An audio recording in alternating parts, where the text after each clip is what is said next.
Hello and welcome into the Sorare Data Show. I am Andrew Laird. You can find me as Lairdinho on Sorare. Chat today about some noise. This was actually a topic I was going to talk about last week, and the excitement over MLS just pushed it back. And there were a few things that I was going to specifically touch on. I actually talked about this with Mike Baston, and he was like, "Oh, is this what Friday's show was going to be?" And Friday's show, this is what Friday's topic, meaning like last Friday, was going to be. And then I YOLO'd into some, or FOMO'd, whichever one, into some MLS cards, and I had to talk about that. So that's what it is. Thank you, everybody, for coming in. Looks like Rude, who is Wund, or Tunth, or Threetst. Anyway, Rude, Ryan, Walter, and Malky, been a minute, on the podium. Congratulations to you three. Bob Franklin checking in fourth. Just missed that podium, Bob. Maybe tomorrow. Major NFT, what's up? Stefan, Mikey Baston, Assets in Sports. Hey, Simo, thank you for coming in. Anion, what's up? Redder Dead 69. Oh boy, this is going to be a tough one. Zwedge Gendashi. Zwedge Man, that is a really tough one. For those of you who are listening and don't watch this on YouTube, or if you're not watching it on Spotify, if you could just write this down, I'll give you 1 second to get a pen, or you could just, rewind. But it's Z for those of you on the other side of the ocean. WEDSCHGENDADSCHI. It ends like it's Italian, but I don't think it is. Mike said 3ST is thirst. Oh, yeah, maybe that's right. Good call on that. Brano, what's up? Oh, Brano, I don't know that name. I don't know if Brano is new to watching or new to chatting, but what's up, Brano? Minito, hello. Been a minute as well. Philly Dilly in the house. Pico player, Ricomon, Toma, Packus.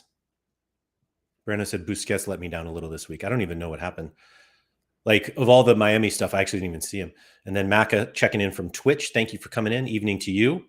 Is it even really evening? I guess technically, if you're in like Central Europe, it's evening, 5 o'clock. So we'll see.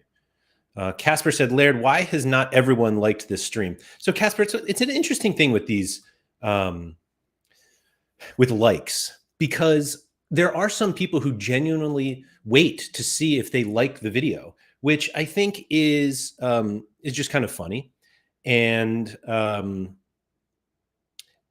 just the way that like YouTube works, like likes matter, but like these videos probably aren't getting so many views and likes that they're like, oh, we should show this video to 1 million people. But the likes, at least for me, as like the content creator here, gives me an idea of how many people are actually watching, because usually the likes are only like 10%. Like the number of likes you get per video is like 10% at best. But it's nice to be able to like see enough people enjoying the videos, and again, or just like watching them.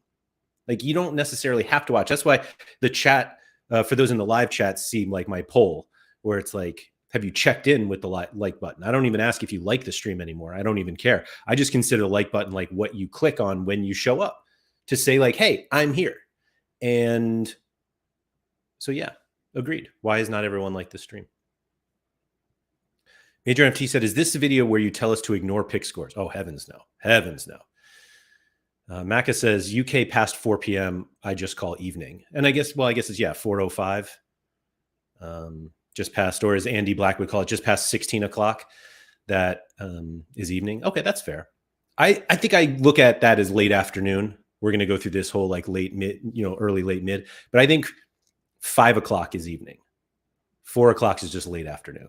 But maybe we can have that debate tomorrow on Sorare Andrews. We'll see. Pico players, yeah, super insta-buys. I actually want to talk about that with Andy tomorrow. I'm not going to talk about that much today because I actually really want his opinion on it.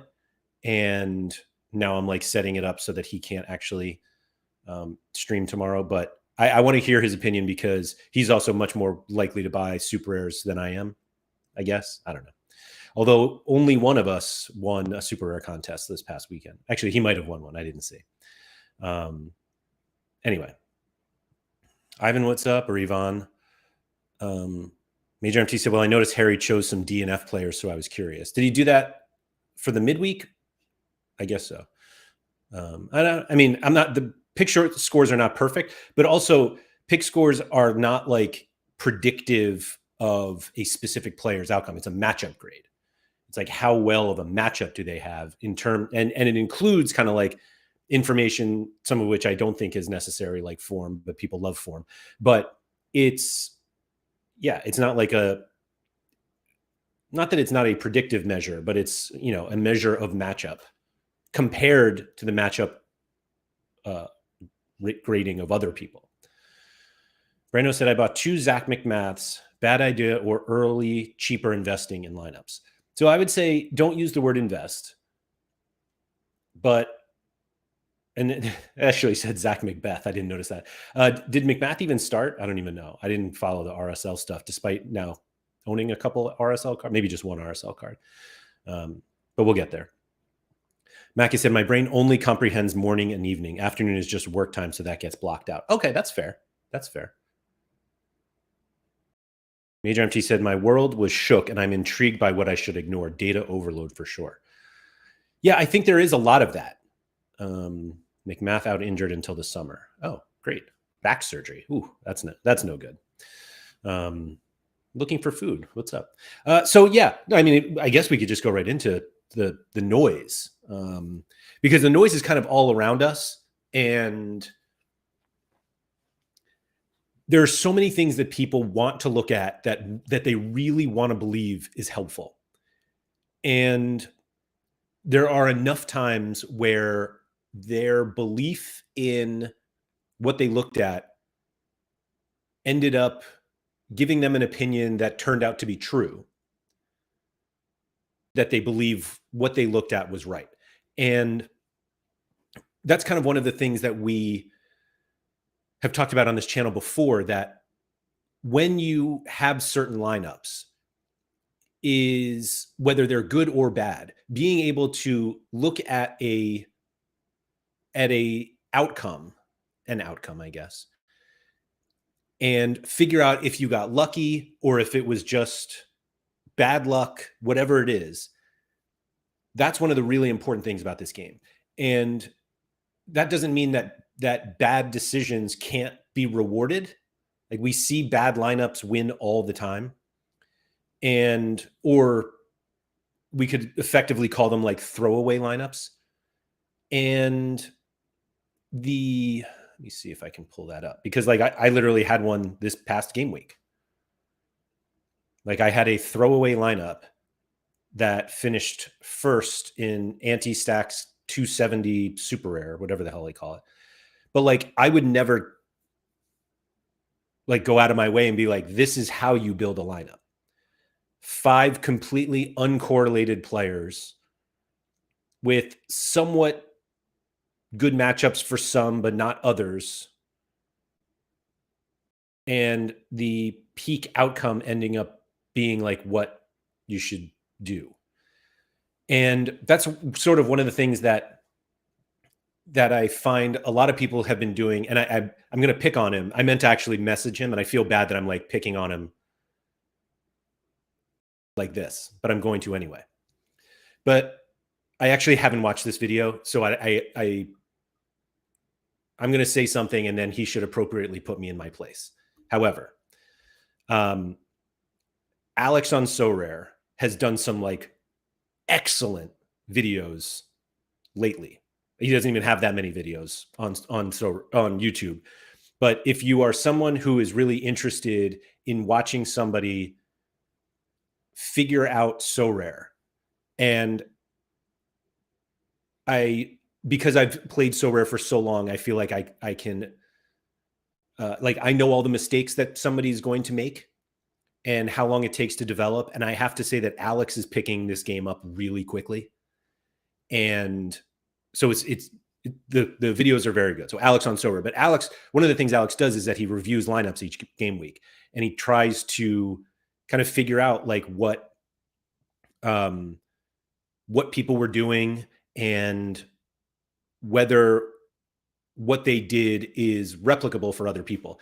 And I think one of the problems I always had with that is that every game week is different. And it's one of the reasons why I always hated the whole, oh, if I had this lineup, it would have won this in this game week, and this game week, and this game week. And, or it's like, oh, I can't believe 400 points didn't even get me a box this game. Like every game week is different. And whenever we see like Bayern Munich win 6-0 and everyone's like, oh, you got to have Bayern stacks or else you're dead. And it's like, well, there are plenty of weeks where that doesn't work, but we like hyper focus on the ones when it works. And everyone's like, okay, that's what I need to do. Like the PSV stacks, like literally in yesterday's stream, somebody was like, how do I forget who it was, apologies, but it was like, how do I play Challenger basically without, even though the mistake I made was not having a PSV collection. And it's like, you don't need PSV collections to win in Challenger. Like there are plenty of other ways to win it. And I think one of the difficulties that a lot of users have is examining what has happened and taking that extremely small sample and deciding that's how you play. And I saw this years ago when I played daily fantasy sports, that people would look at lineups that won, $1 million with this far off player that nobody ever heard of. And you're like, oh, I just have to play one of those guys. And it's like, no, there was a reason why that guy played that seemingly unknown player in this matchup. And we see this in like this lineup, mine right here. Like, I don't even know how to pronounce Gaziantep, whoever Maxim plays for, was playing at Trabzonspor. They were gigantic underdogs. In fact, I wonder if the lineup builder would show us that. Let's see. Can I go back there?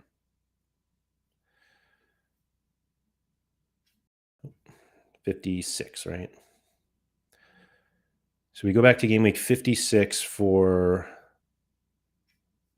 Where is that ridiculous lineup that I happened to give me a victory? Here we go. Like Maxim. Oh, I guess we don't have it on this page, this part of the page. Excuse me.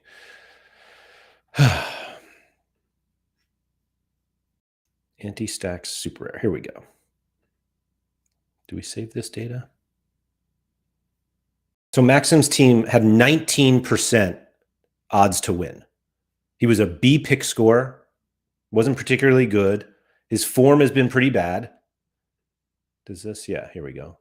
Like late his L15, like he came into this game as many people would say, not in form. 46, 44, a DNP, 49, 50, and 49 again. But then you look at my lineup and you're like, oh, this is how maybe you just need one guy like that. And it's like, it doesn't make sense. And being able to look at a lineup and say, that is a good lineup that worked out versus that is a stupid lineup that worked out is very, very important in Sorare. And that's part of the noise of, and I'm not saying here that like looking at leaderboards is worthless, but just looking at them. And I'm not saying that's what Alex did. Alex actually went very deep into it, including on collections and everything. But there are plenty of people who look at that, or they look at like the points needed for rewards and they're just like, oh, it's too high. And it's like, it changes every game week. You never know what's going to happen. Challenger scores were super low this past game week. And being able to look at that and like, I was going to say, look through the noise, hear through the noise, whatever it is really important. Let's see. Sorry, I'm trying to catch up on the chat now. Here we go. Anion said, I have Palmer in my best lineup, but that was for sure the right call this week. Just unlucky. Absolutely. Absolutely. Philly Dilly said, weren't both your and Harry's winning lineups throwaways? Harry's, I don't know if Harry's was necessarily a throwaway. I know that he did enter Division 1 without having to, but that is what it is. Brando said, is McCarthy going to be the backup now for the Galaxy? I believe so. Philly Dilly said, I think reviewing lineups is fine, but at the limited level, it's hard to find the signal versus the noise. Yeah, that's fair. But that doesn't mean it's impossible. I mean, you can very much look at a lineup and just be like, oh, that just happens to be 5 cards thrown in and it worked out. And sometimes that works out. But that doesn't necessarily mean it's the way that you should play. And so a lot of the noise is really just the like, oh, what are the scores I need to win? And it's like, well, they're always going to be high. And being able to differentiate what are the lineups that you should review and say, oh, that's a good lineup. And maybe he came up short because, oh, Cole Palmer had 2 big chances missed, or oh, he had the same lineup as somebody else, but they had a higher collection score. Like being able to look at that stuff makes a little more sense. Martin, do you have a name or link of that? I think it's literally just Alex on Sorare. Yeah, here you go. Benito said, that's why I love to play U23. Few stacks can fit in. I still, like, to this day, don't think stacking is the optimal play most game weeks. Luke Williams, is Lasso going to start again this week? I think he might. I don't see a reason to change him now, but I'm also not in charge of that. Mike said, with Maxim, though, isn't it more about what he does as an individual than his team? All you're hoping for from him is a decisive. Yeah, but if his team has a 19% chance to win, I just don't think that you're most likely to get much out of him, right? Like genuinely, you can't expect much. That is exactly the type of card that you should not play in a priority lineup, which is why I didn't. Anti-stacks was absolutely oh yeah, let me get these guys in too, because I have these cards and I want to play them. Shaforko. Holty said, have you listened to the latest Ramble pod with Pranksy? I did not. Is it with Pranksy or is it with John? Not that it matters, but like there was a whole Twitter conversation with them today, and it felt like both of them were on at some point, but then it seemed like it was John. I don't know which. Like, not that I won't listen because of John, but I'm just curious who was actually on. Hallian said, I often find myself spotting good plays before they happen. For example, Areola and Aaron Wan-Bissaka stack versus Arsenal, but I keep playing them in lower priority lineups, even when I have a good reason for playing them. So, like, why would you think Areola and Aaron Wan-Bissaka against Arsenal was a good matchup or a good opportunity? When, like, everything about it genuinely looked like it was a poor matchup. Like, don't get clouded by the result. Like, did you see the early red card happening? Like I think that's actually a very clear example of seeing the noise is, oh, they scored really well. Wan-Bissaka. Is there a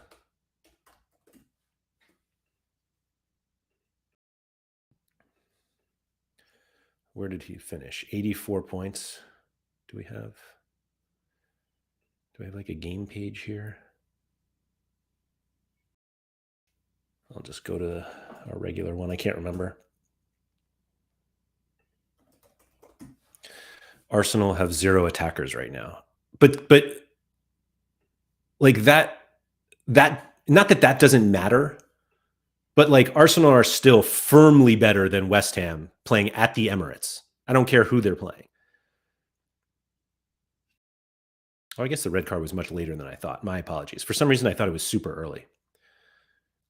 Like if you went into the game week with the knowledge that Arsenal would have 68% possession, would outshoot West Ham 20-5,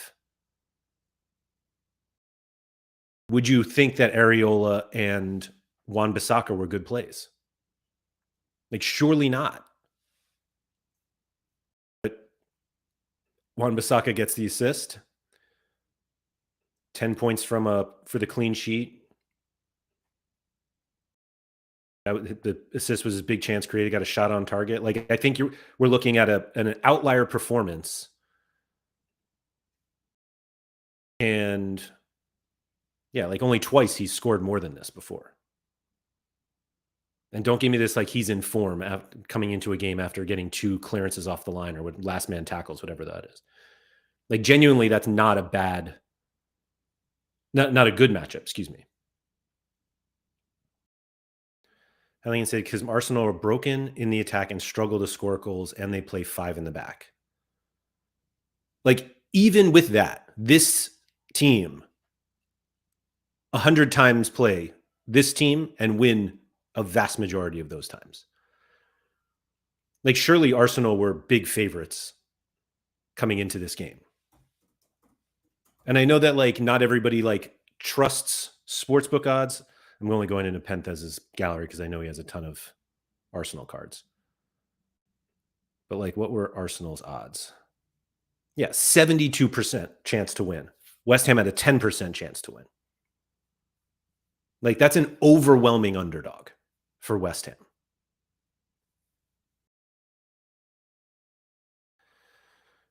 Process over outcome. Yep. Process over results is another way to say it. Assets and sports. Laird, what are your thoughts on picking captains based on previous recent game week scores versus trusting a player more out of form but in a good matchup? I always pick the matchup. Like, the matchup is the first thing I look at. A player is more likely to do well when they are playing on a team that is better than the other team. Like, surely we can agree on that. Like, recent scores, like Wan-Bissaka, there you go. He had one game with 2 clearances off the line or last man tackles I didn't click through. And then he got an assist against Arsenal. And everyone's like, oh, so who do they have next? I don't even know.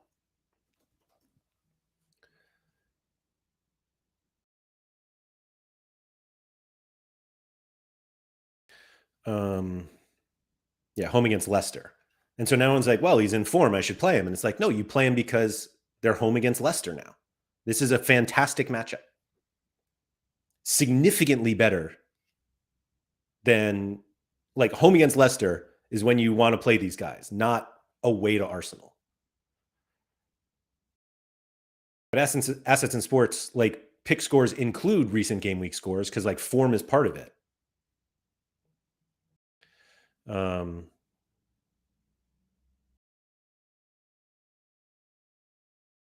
Sorry, my phone keeps buzzing. Quick question on the beta. I noticed in the lineup builder, I can't see to choose team 2 or 3. Does it make sense to report, or is this a work in progress? It should. You should be able to. Like this, you can't see? Like your other teams?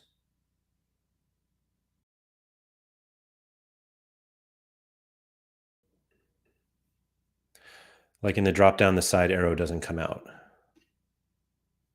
Mine just did, as you saw. Maybe just refresh, hard refresh. See if that works. Tom Brinson said, I think taking the keeper is reasonable. Arsenal weren't expected to score 3+ goals. AWB getting a good score wasn't expected.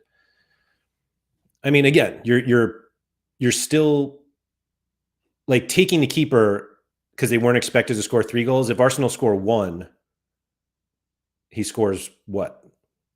30 something? I guess maybe Arsenal takes a bunch of shots. Did he even make that many saves? Like, Areola made 2 saves the entire game. So even, like, yes, he's not going to get blasted with the negative decisive of 3 goals allowed, but, like, giving up 1 is not that great.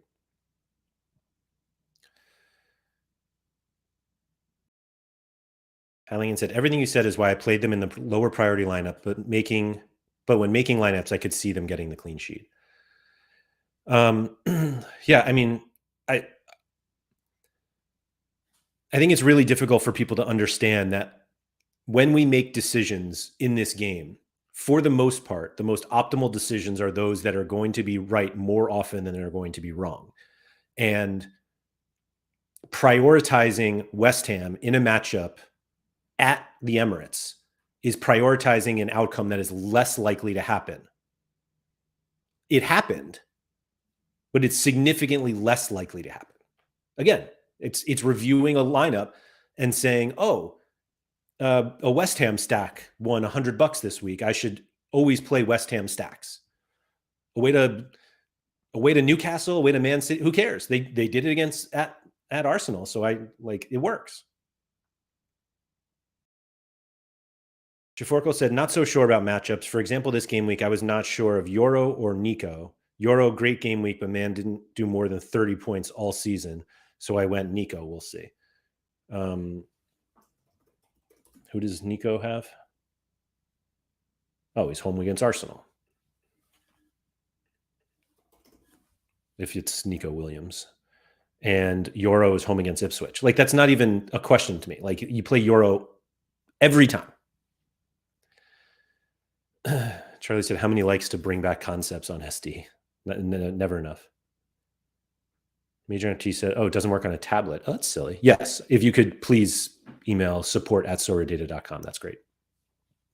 The other noise that I've actually seen a lot lately, and by a lot, I mean a handful of times, but people firmly believe it, is looking at very specific subset of stats to justify the decision that you're going to make. So the example I can think in my head was, I forget who the player was, but somebody was talking about how they wanted to play him this week. And they were like, oh, well, he has like a 70-something average score in home games this season. And I don't even remember if the opponent was good or not, but it was like, he plays really well at home. And it's like, all right, well, a lot of people play really well at home. And he's also playing a team at home that he has not played at home yet. Like, he may have played this team away already, but like, they haven't played at home yet. So like, this matchup has not happened yet. And you're using matchups against other teams to determine if this matchup is good. Now, we have to do that anyway when we're like projecting things out. And that's one thing that I'm going to talk about a little more, not today, but kind of in the future. But being able to understand what prior contexts matter and which ones don't is important. And we have kind of this this tricky situation where we can only rely on what we've seen, right? Or what has happened to try to project what's going to happen. But also, we need to figure out what has also happened to the opponents of this upcoming time. So somebody's like, oh yeah, so-and-so is like not in good form. And it's like, all right, well, what happens if they had just played like, you know, Newcastle, Arsenal, Man City, Liverpool? And you're like, oh, they're just not in form, so I'm not going to play them home against Ipswich. And you're just like, well, that's, you should do that. Like, that is we need to look at that. And so the one that I've always gone back to was like a player's past success against a certain team. So-and-so always scores against Ipswich, always scores against Arsenal, and it's like, that stuff doesn't exist. It's completely circumstantial or coincidental. And people are genuinely making decisions based off of stuff like that. And then complaining why they don't win. Goose said, your Cap 270 lineup shows you can't take pick scores as gospel, which I've never told anybody to do. You often don't win division with the 5 cards that are predicted to do the best because everybody is likely to play those cards. That I'll disagree with, though, because not everybody has the same cards. Like, we can all just always play our best cards in the best matchups that those players have. But the whole, like, everybody's going to play those cards doesn't work because not everybody has the same cards as me. Yeah, Mike, you're absolutely right. People make these decisions. Simon said, Salah always scores on the opening day of the season, about 9 times. That's a lot. Has he ever had a bad matchup on the opening day? But like, it looks like there's never a bad matchup for Mo Salah. Charlie said, disagree. Some players' matchups are better or worse against certain styles of play. Hence, they can be good versus certain teams. So, Charlie, you are not wrong about that. But what the problem is like just that. Or like, you know, Salah always scores against Bournemouth. And it's like, all right, well, what if Bournemouth have had 4 managers over the last 7 years that they've played? And they all play different styles. Now they have a new manager who plays even another different style. And it's like, now it doesn't work. Now it's just like, oh, he just happened to have scored against those teams. Like, genuinely, that's noise. You can, like, if you guys want to believe that's not, that's fine. But like, that is like the clearest definition of noise. There are things said for having too many cards. Major MT felt that one, didn't you? Major MT said, I need a lineup picking AI bot. I mean, if you don't want to like build your lineups, like there is a lineup button, a suggest button on Sorare data that will use our pick scores and make lineups for you. Bournemouth. Yeah, Bournemouth. Sorry. I'm not sorry. Never mind. Yeah, anyway. Sorry, I was looking at the chat there. There was another one that I wanted to talk about. Oh, card prices. And I am guilty of this more than anyone else. Absolutely. Like, hands up. I am guilty of this. How much other people are paying for cards really affects how much I want to pay for a card. And it becomes detrimental because I end up not getting cards I want because I'm being a stickler about the price, when the little amount of money difference shouldn't make a difference. That, like, none of us want to be the highest dot on the Sorare data price graph. At least when we buy, we always want to be the lowest, and we always want to sell at the highest. And the more that I play this game, meaning this new game of like trying to win cash, and I do it more at the limited level now, particularly with like MLS, where I'm like, oh, I'll spend $6 on this card because nobody else has spent more than like $7. And then if it's $8, I was like, I'm not going to pay $8 because nobody's paid that much before.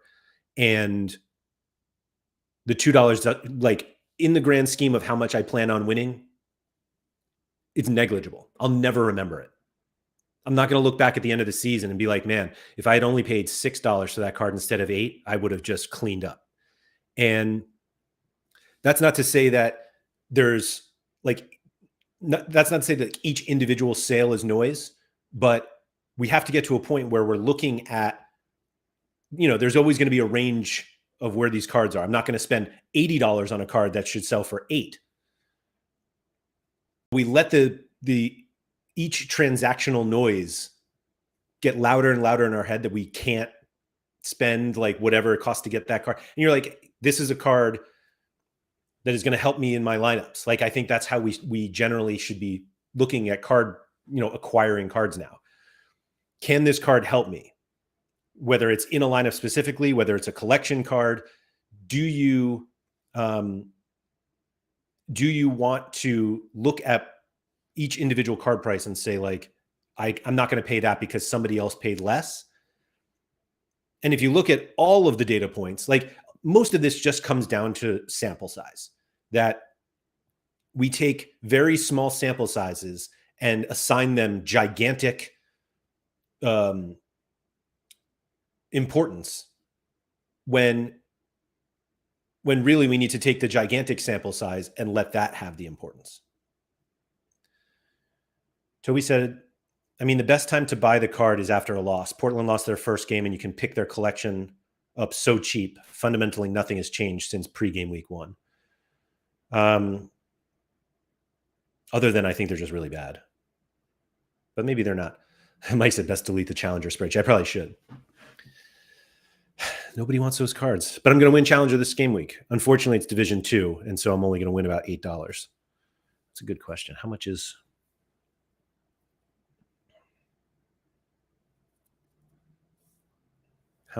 Challenger? It's just so painful not being in Division 1, genuinely. We can't get some MLS guys here in some pictures? Jeez. All right.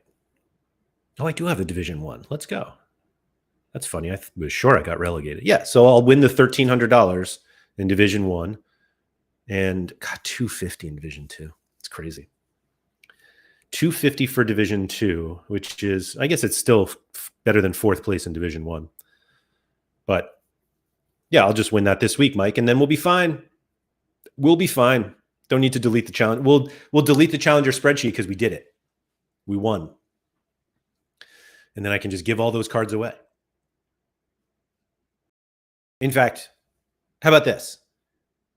If I win Challenger Limited Division 1 this weekend, excuse me, like I win that $1,300, I'll give away all of my in-season Challenger limited cards.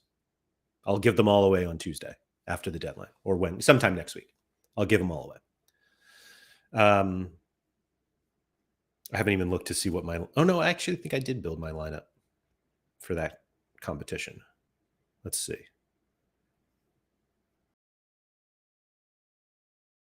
This is the lineup I plan for now. Barkas, El Korani, Haspelat, Matson, and Vanaken. And it's 3 away guys, and I can just stick it to Gator guy's face. And then I'm going to win D2 with a Spartarado. I can't even say that with a straight face. But yeah, here's another lineup. And I have, here we go, Gank Stack here. Sims here.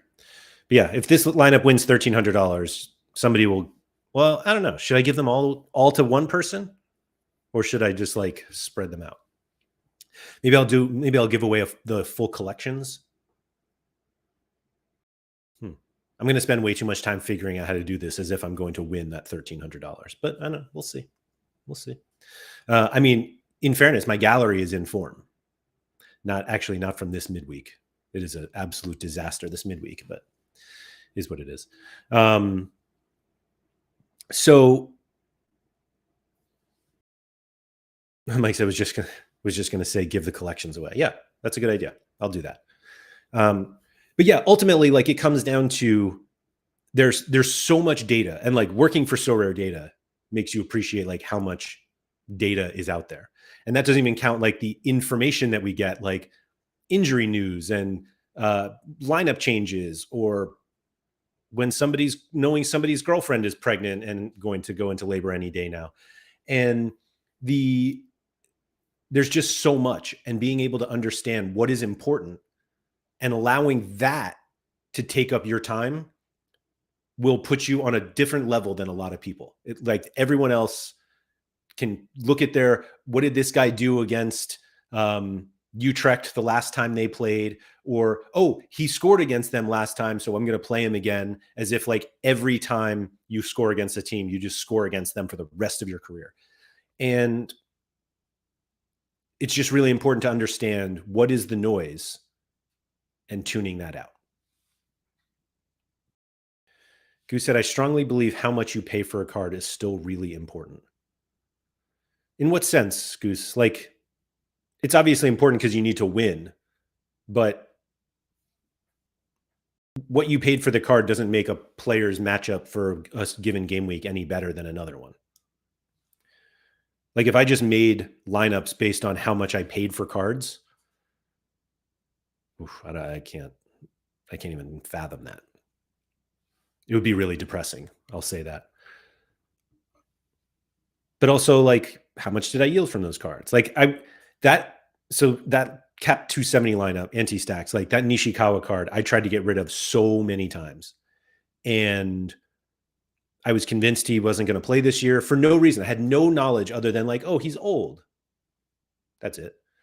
And like looking back at how much like I've won from that card, how much I've yielded from that card, makes me not really think about how much I paid for it. Because I definitely paid for this card like when, actually, I think I got it for cap 240. Let's see how much I paid for this card. Oh, that's right. I forgot. I did this the other day. Yeah. I traded a bunch of stuff. Valuation that day, $1,249. Cash plus averages today, $55.63. What a world. Who has this Joe Willis card now? Stefan 1205. Oh, just bought it. Oh, no, last year. Excuse me. Oh, price is coming down for Joe Willis's? Who knows? Wait, where was that? Nishikawa. Yeah. Whoops. So this Nishikawa card I was looking back, like I won this. Nope, I didn't win that one. Nuno Tavares Super Rare, which I sold for $250 plus this Message card, which I also sent in a trade somewhere. Sold that one for 65. So just over $300 for that for Tavares. Danny Rabba, if I remember correctly, Danny Rabba and Arnie Meyer, I traded. Both were rewards for Paulinho. Yeah, there it is.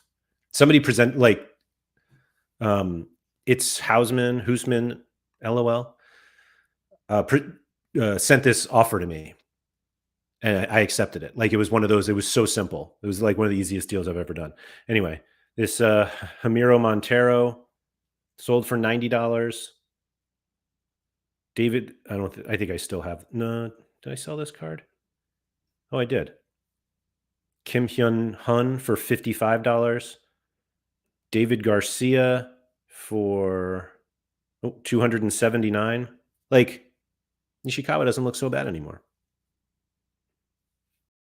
Not at all. That Maxim one is bad though. Whew. Yeah. So Goose, like what is it about how much you pay for cards that you think it matters? Because I struggle to believe that. Like it matters in your head that you're like, oh, I have to like yield from this card. But long ago, I stopped like thinking about how much or letting how much I paid for cards decide how I would use them. But also I think it's very important to buy cards that you like with a plan of how you're going to use them. And if you don't, then what are you buying the cards for? Unless you're Simo, and then you know exactly what the plan is. Goose said, I believe the biggest mistakes are made by paying too much for a card, like your Utrecht cards are an easy example. Lineup decisions are hard to qualify as wrong because it's about a single outcome. I mean, so my Utrecht cards, like you're saying, like I grossly overpaid for my Utrecht cards, right? So I bought a 5% Utrecht collection for $34. And as you can see, I have 2 rewards from 2 of these cards for $11. And that's $11 that they contributed. So I've made like $2.20 basically. Because that basically what I do is I just take a fifth of the reward and I apply it to that card. But like I did this mostly to make this El Korani card and the Barkas cards get 5% collection bonus.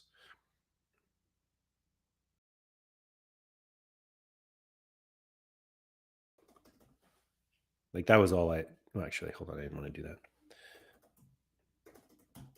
Because I think El Korani is really good. Barkas is a goalie, so it doesn't really matter to me. But like, I now have El Korani at 16%, thanks to like 6% XP bonus, 5% season bonus, and 5% collection. And Barkas, 13%. Like I play those two together, and I think they become much more competitive. And getting like the entire collection for $30, like, has it worked out? No. But is it going to work out this weekend? Like if I win $250 this weekend from this Barkas lineup, where is it? Here. Doesn't make it. Oh no, excuse me. That was the first place one. The Division 1. So when I win $1,300 from these 2 cards because I spent $30, well, I didn't even spend 30, let's call it. It's everybody but them. So minus $22 I spent to get those cards to the biggest collection bonus I can get. And if that, because of their collection bonus, they score more points and they get me to $1,300 this weekend, that seems okay to me. Like you're not going to win on not every card is going to be a success and profitable. So Toby said, how do you value then what you're going to pay for a card? I say this as I'm currently writing a research paper on the valuation of footballers in reality. So I continue to use the market to give me a range of what I would pay for a card. And admittedly, I continue to be um I continue to be swayed by that. But it's mostly to ensure that I don't pay more than I have to. Like if I go in and say like, "Oh, maybe if I want to pay $10 for this card and they're selling for 4, I don't have to pay $10 for that card." Um but I bought this Diego Luna. One of these is mine. I hope it's the 1049 one. Get in. So, yeah, somebody paid similar a few days ago. Why can't you click on this? Like, what? Don't take me to another screen. How much was this one? 1080? But anyway, so like I looked at it and it's like, oh, do I think buying this Diego Luna card because I happen to think RSL might be okay? And yeah, I just looked at previous buys, and it's the going, and then I go back to my own spreadsheet of where the MLS guys here.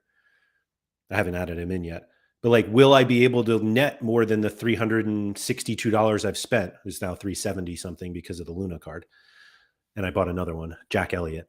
And like so far, I had a very successful first game week, so I don't think there's like a very specific number of like, this is what I'm going to pay for the card. But generally, I'm like, yeah, I want to pay less than everybody else did. But if I can't, then like maybe I'll just pay a little bit more. But at some point, like there's no exact number. There's not I don't have a spreadsheet with a formula in it that's like, this is exactly how much you can pay for this card at the absolute most. But looking at like, I think I can recoup $360 over the course of a season. I think I can win more than that. Like, I don't want to just break even. I want to win more than that. I've won 53 so far. And obviously I know I'm going to have to keep spending because like just because my lineups worked in week 1 doesn't mean they'll work for every week for the rest of the season. But there were some cards, like the reason I didn't buy Messi at $250 was because I don't think that I can return that plus everything else I have to put around him. But others do. Goose said Utrecht were second in the league when you bought them. They hadn't been second in 10 years, so it was going to be hard for them to keep up their performance level. But the beauty of Sorare is that players don't have to consistently do well to win you a lot of money. Yeah, but again, I didn't buy Utrecht. Like I absolutely did not buy that collection because I was like, Utrecht are great. Like I bought that collection because like they were playing well. I don't know where they are right now. How far have they fallen? 5th? Like that's not so bad. But it was like I had El Korani, who I think is very good, and Barkas. And how do I get those cards to be as powerful as possible? And the answer was I spend $22. And, I can use the other cards where I see fit. And I happen to win $3, $6 in a lineup with Ole Romani, who doesn't even play for them anymore. I forget what that lineup looked like. Yeah, Gent stack with Romani. And this was only because I had him. But like, hey, got promoted.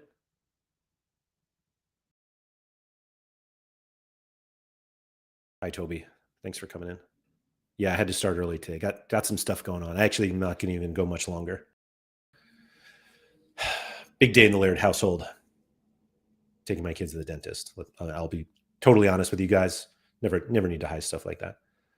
How much did you pay for El Korani? I paid $2.34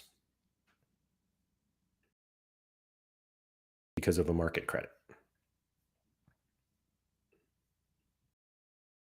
which I'm guessing, well, we can see how much it shows, how much I paid. 468 instant buy is what it shows, but I paid 234.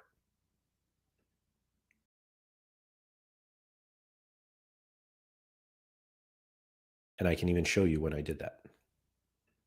When did I buy this card? I wish Sorare would just give us dates on things instead of, you bought this 5 months ago. Just in case you guys don't believe me. How much could you buy them for now? Why does that matter?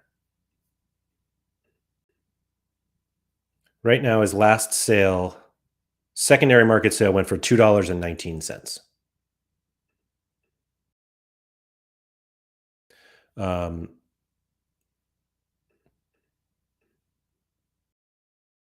Like looking at the price chart here, like this was my buy right here. Now, again, I paid $2 and something cents.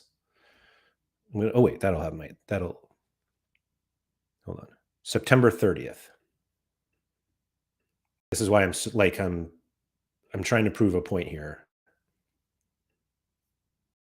And I'm going to actually show you like the wallet entry just so you guys believe me. But I got to scroll back pretty far. Oh wait, here we go.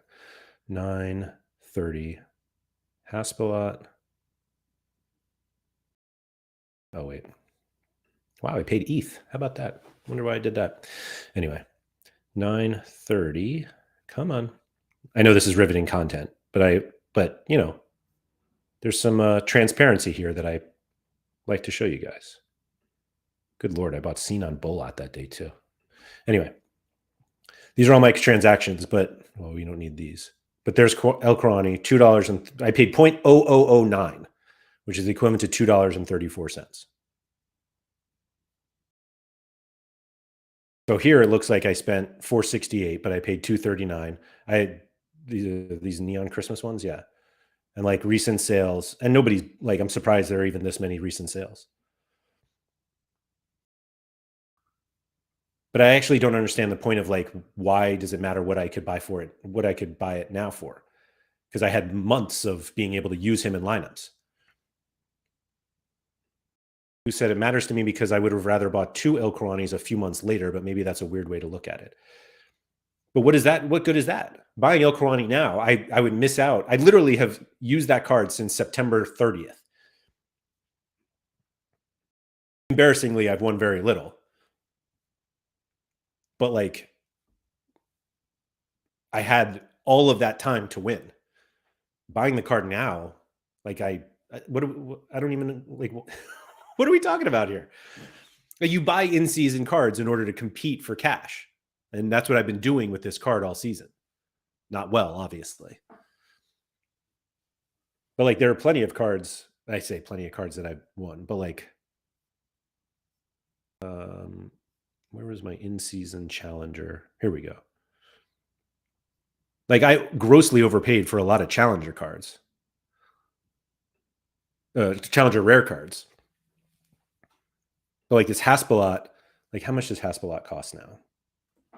Look at that, I already have him. Maybe he's a bad example because he's been so good. Although maybe that's actually a good example. But like, I bought this Haspelot on July 31st, and he's been in lineups that won $310. Again, I paid 18 for it. Like, buying it now, I miss out on all of these opportunities to win. Like, I think one of the biggest things that people are ignoring here is that owning the card allows you to compete for cash, which is what we're doing in the game, right? And so why would waiting to buy the card do anything?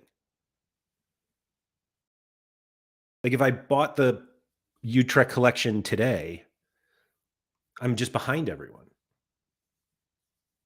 Unless I'm just missing the point here, which is certainly possible.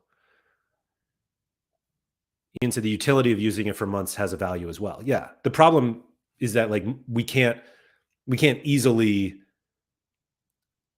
like, it goes back to the whole like EV thing. It's very difficult for people to conceptualize that every single game week that I had that card, and it's obviously not every single game week, but like that card has an opportunity to win $1,300 this game week. And not owning the card means I don't have the opportunity to do that. And you say like, oh, there are other cards that you could theoretically use. And it's like, well, sure. But like, you have to have the cards in order to compete. Mike said this Utrecht convo is just noise now. Thanks, Mike. It feels that way, though. Goose said, Hasbulla is a good example of a great buy, in my opinion. You bought it when he wasn't hyped, so he was a great value for the points he got you. Yeah, but like just because that one worked out and El Kouani didn't doesn't mean that one was like better than the other. Like it worked out, sure. But I mean, I have an El Kouani rare card. Yeah, like I bought El Kouani rare in December. I've won nothing with it. And I missed out on the opportunities I could have to win. But I have him in this lineup here, unfortunately in D2 because I got relegated. It's so annoying. What does D2 in Challenger Rare pay?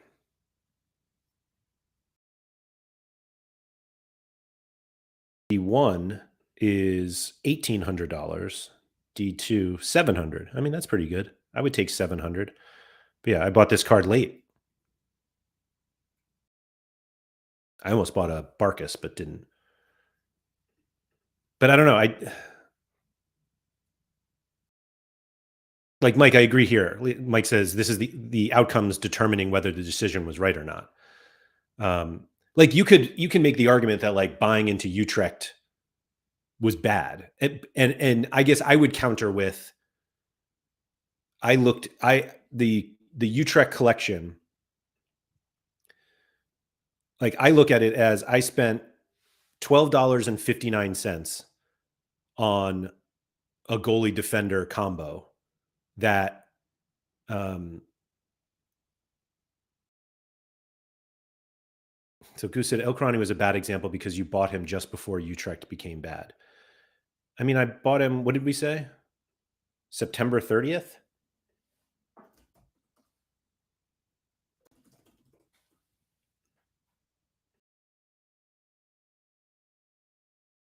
Where's September? Game week around here. September 30th. So I bought him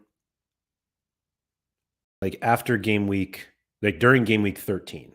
So literally the next game week, he scored 82. Like these are scores, like they're not the best scores ever. What was that? Game week 15 is where it starts. Like these scores aren't bad. But I basically, so again, I was looking at it as I spent $12.59 on those two cards and then the $22 on boosting them 5 extra percent. Oh, sorry, Goose said it. I thought you bought them just before Utrecht became bad. I bought the rest of them just as they became bad, for sure. I bought him as a one-off actually when I was doing. I made like a lineup early in the season. This is it right here.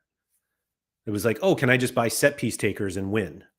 And yeah, so game week 15. Where's this lineup? Challenger Limited. It was El Kouani. It was Hasbulla, Kohler. Here we go. Bolot. I don't know why. Bolot against Beershot. Of course, he gives up 2 goals. And then Patrick Fluke had an assist. And my thought was like, could I just buy a few set piece takers, which he was one of? And it looks like it was Utrecht at home against Walwick, Heerenveen at home against Zwolle, Westerlo at home against Beershot, and Mechelen at home against Leuven. And I'm not even sure if Patrick Fluke started this game. They not have minutes anywhere? Whatever. And so that's how I got this El Kouani card. And I just sat on it. And then I was like, wait, he's actually decent. Like looking at these scores, what did I say that was? Game week 15? So like going into it, yeah, 77, 44, 84, and then the 83 in that one. It's like I thought he was a good player. And it was like, oh, if I have this card, what's like the best way for me to make this card better? And the answer was collection bonus. Did I overpay for the collection bonus? Maybe. But let's see. I have a 16% El Kouani now. Let's see who else has 16%. Couple 17s. So there's two people have more powerful Okarani cards than I do. So if he scores 90, like I'm getting more points than everyone but two people out of that card. Who said, I hate buying people based on a good L5 because I believe they are likely overpriced. I agree with that. I didn't buy him because of that. I bought him because he took set pieces and he was playing Walwick. Literally, that's it. That's the only reason.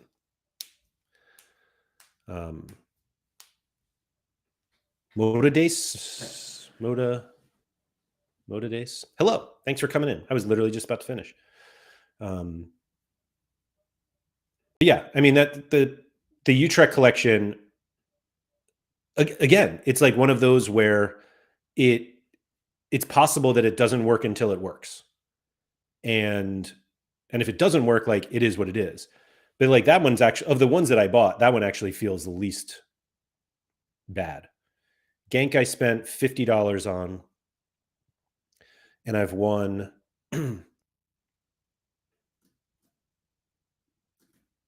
$14 basically worth of rewards. So I spent, $55 on these cards, and I had this one lineup with Elawadi that spent $50. Which just happened, yeah. So it's Ghent really that's going to be the painful one because I don't even have the backup goalie. Amazingly, I bought all these cards and not the backup. $82 for Ghent. Ugh. 30 for Watanabe, and actually that seems like too much. $82. Really?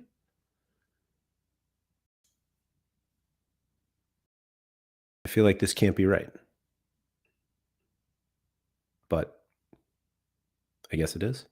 28, 34. Yeah, maybe. So this one I think is a lost cause, even though I did have this $50 hit and a $6 here. Actually, I guess what is $24? I've attributed $24.80. So I'm behind on that. And then the other one was Sparta Rotterdam, which this is a disaster. I bought this one very early in the season, $83, and I've won basically $2 from it. So that one's not going to be great. My time, what's up? Do you think at the end of the season you should sell all in-season cards that you have no intention of using as classic cards collection pieces regardless of price? Not necessarily. I think the difficulty is going to be finding people to buy them. Genuinely. Like, who's going to want to buy a Utrecht collection? That's classic now. Sorare Samurai, what's up? BR4. I bought a Utrecht collection solely based on Barkas. Worst Celtic keeper I've seen. Philly Dilly said, if you're not going to use the cards, sell them. Goose, I'm obviously like justifying my stuff, not saying that you're right or wrong, but Mike said, to be fair, you couldn't have bought the Rofe backup at the time as he transferred in January. That's true. That's true. Toby said, how would you value Essence as a reward? I don't. I think that's going to be really tricky though, because of like, Sorare accounting is really hard. And so I don't know about Essence yet, genuinely. I know that like the way I would think about it is that once I craft a card, the cost of that card is zero to me. Like I consider the cost of all rewards zero, but the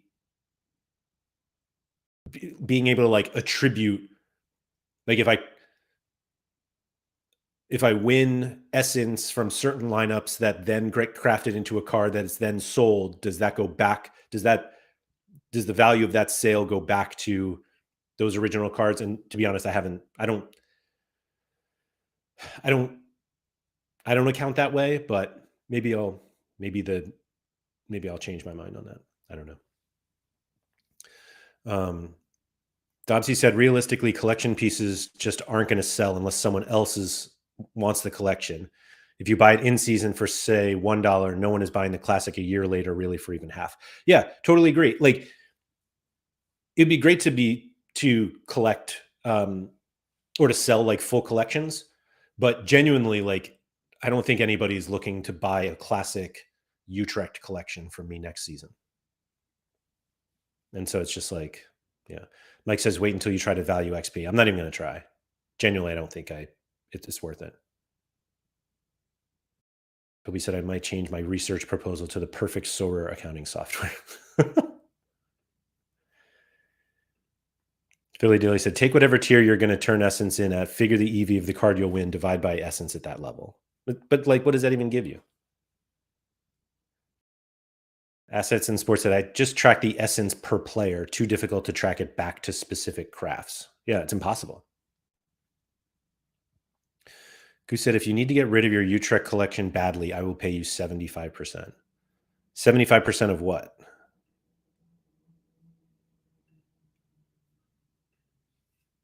Like, I'm not, like, the reason to get rid of it at some point is just because, like, I have so many cards. But yeah. Like, if you gave me 75% of my buy price, what did I say I bought this collection for? $34.91.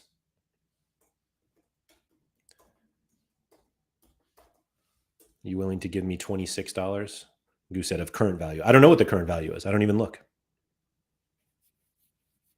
I like, once I buy a card, the value, like, I don't care what the recent sales are of that card until I go to sell it. If you want to make me a proposal, Goose, and do all the math on what this collection is worth, I'm happy to listen. But I can't do it before this game week because I'm going to win Challenger in season Division 1 with 2 cards from that collection right here.